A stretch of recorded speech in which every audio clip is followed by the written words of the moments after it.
যারাই অপরাধ করে, নির্বাচনী অপরাধ করেছে, নির্বাচনকে বিতর্কিত করেছে, নির্বাচনে কারচুপির আশ্রয় দিয়েছে কিংবা কারচুপিকে আশ্রয় প্রশ্রয় দিয়েছে, তাদের অবশ্যই বিচার আসা উচিত। অন্যায় করে যদি পার পেয়ে যায়, অন্যায় উৎসাহিত হয়। আপনারা থাকাকালীনই বোধহয় আমরা কিছু কিছু জিনিস হাইলাইট করেছিলাম, যেমন নির্বাচন কমিশনকে নিরপেক্ষ করা, নির্বাচন কমিশনকে ক্ষমতায়িত করা, নির্বাচন কমিশনকে কার্যকর করা, তারপর ভোটার তালিকা, জাতীয় সংসদ নির্বাচন, আপার হাউস, লোয়ার হাউস, তারপরে রাষ্ট্রপতি নির্বাচন, রাজনৈতিক দলের নিবন্ধন, তারপরে ওই যে আর কি ওই যে অপরাধ, নির্বাচনী অপরাধ,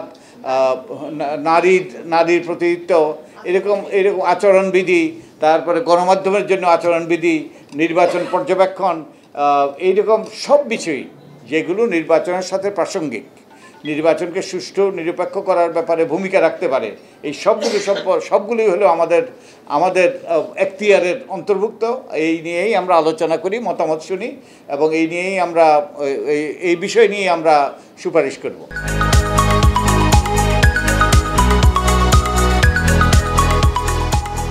টাইম ইজ টিকিং, যে আমাদের কাজ 3 মাস। আমাদের প্রজ্ঞাপনটা জারি হয়েছে 3 তারিখে, অক্টোবরের 3 তারিখে। তো ওই 3 তারিখের মধ্যেই তো আমরা আশা করি তার আগেই আমরা চেষ্টা করব এই মাসের মধ্যে আমরা আমাদের প্রস্তাবগুলো পেশ করতে।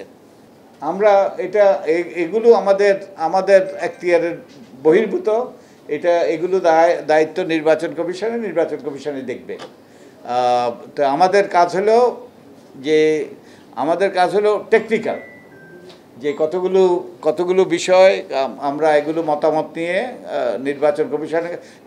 নির্বাচন কমিশন আমরা যেই প্রস্তাবগুলো করব, নির্বাচন কমিশন কিছু বাস্তবায়ন করবে সরকার, কিছু বাস্তবায়ন করবে রাজনৈতিক দল, কিছু বাস্তবায়ন আপনারাও করবেন। ওই যে আমরা সবাই আমাদের নাগরিক হিসাবে আমাদের প্রত্যেকেরই কিছু দায়িত্ব থাকবে। তো আমাদের কাজ হলো সেই বিষয়ে নিবিষ্ট থাকা।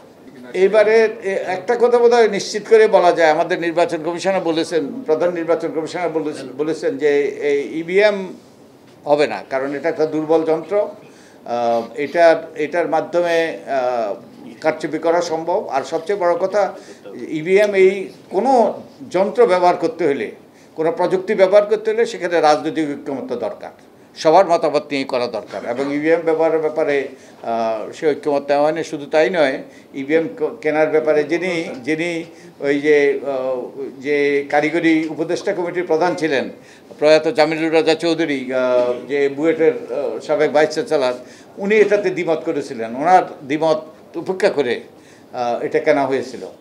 তো এটা এবার হবে না, এটা আমরা বোধহয় নিশ্চিত করে বলতে পারি।